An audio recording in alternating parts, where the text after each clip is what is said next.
राजापूर हजरत सय्यद लटकन शाह उर्साला सुरुवात. राजापूरचे ग्रामदैवत हजरत सय्यद लटकन शाह उर्साला आजपासून सुरुवात झाली. आज उरूस निमित्त माणकरी गावकरी यांच्याकडून गंध रात्र गंधगलीब अर्पण करण्यात आला. या उर्सानिमित्त ऑर्केस्ट्रा, डान्स स्पर्धा, 100 सीसी गाडी पळवणे, बैल हातात धरून पळवणे, श्वान शर्यत स्पर्धा इत्यादी मोफत मनोरंजनात्मक कार्यक्रमाकरता भव्य मैदान आयोजित करण्यात आले आहे. यावेळी उरूस कमिटीने वाहतूक नियंत्रण, आरोग्य सुविधा, सुरक्षा बंदोबस्त उत्तम नियोजन केले आहे. याची माहिती ग्रामपंचायत सरपंच दिवटे सर यांनी दिली. या बातमीचा आढावा घेतला आहे आमचे प्रतिनिधी निशांत भंडारे यांनी. तर पाहूयात. बातमीमध्ये सर्वांचे स्वागत आहे. आपण आहोत शिरोळ तालुक्यातील राजापूर या गावामध्ये. तर या गावामध्ये आज जो काही उरूस भरलेला आहे, या उरसाचं महत्त्वाचं वैशिष्ट्य काय आहे आणि या उरसामध्ये कोणकोणत्या लोकांनी या ठिकाणी उरसासाठी योगदान दिलेलं आहे, याबद्दल आपण अधिक माहिती जाणून घेणार आहोत.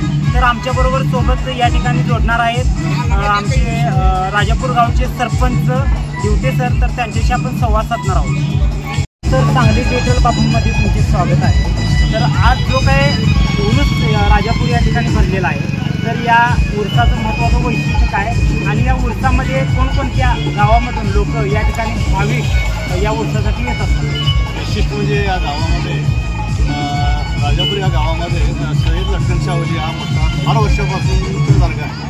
या देवाचं म्हणजे असं समजलं जातं की गावातले गावकरी हे ग्रामस्थ हे गावाचंच ग्रामदैवत आहे असं भेट करून प्रत्येक वर्षी यात्रेच्या स्वरूपात किंवा उत्सवाच्या स्वरूपातील वाहतूक यात्रेचं भरते. आणि त्या यात्रेच्यासाठी आपल्या आसपासच्या गावातली राजापूरवाडी, गिद्रापूर, जुगोळ, टाकळी, आकिवाट या सगळ्या गावातील भाविक इथे येतात. आणि इथं आल्यानंतर फक्त मुस्लिमांचंच हे दर्गा असं समजलं जात नाही आहे. तर हिंदू, मुस्लिम सर्व जातीय धर्माचे लोक मिळून फार मोठ्या उत्साहानं हा सण साजरा करतात. कुठल्याही प्रकारचं वादविवाद न होता फार चांगल्या पद्धतीने कार्यक्रम पार पाडला जातो. प्रत्येक वर्षी मोहरम आणि उरूस हे मुस्लिमांचा सण असून देखील आपल्या गावातले सर्व जाती धर्माचे लोक फार उत्साहानं आणि मोठ्या आनंदानं स्वतःचे पैसे खर्च करून हे मोठं सण साजरा करत असतात. या उरसासाठी कोणकोणत्या लोकांनी या ठिकाणी योगदान दिलेलं आहे? गावातले बरेच मोठमोठे शेतकरी योगदान देतात. आपल्या गावचे ग्रामपंचायत जे आहे ते ग्रामपंचायत वतीनं एक कमिटीने तयार केलं जातं आणि त्या कमिटीच्या वतीनं आपल्या या उरसानिमित्त ऑर्केस्ट्रा असू दे किंवा मनोरंजनाचे कार्यक्रम जे असतात, रेकॉर्ड डान्स स्पर्धा असतील किंवा बैलगाडीची शर्ती असतील किंवा घोडागाडी शर्ती असतील किंवा शाण अशा अनेक प्रकारची स्पर्धा आम्ही या उरसानिमित्त ग्रामपंचायत वतीनं भरवलं जातो. आणि बऱ्यापैकी खर्च ग्रामपंचायतीची कमिटी आहे की त्या कमिटीच्या वतीनंच हे सण साजरे केले जातात.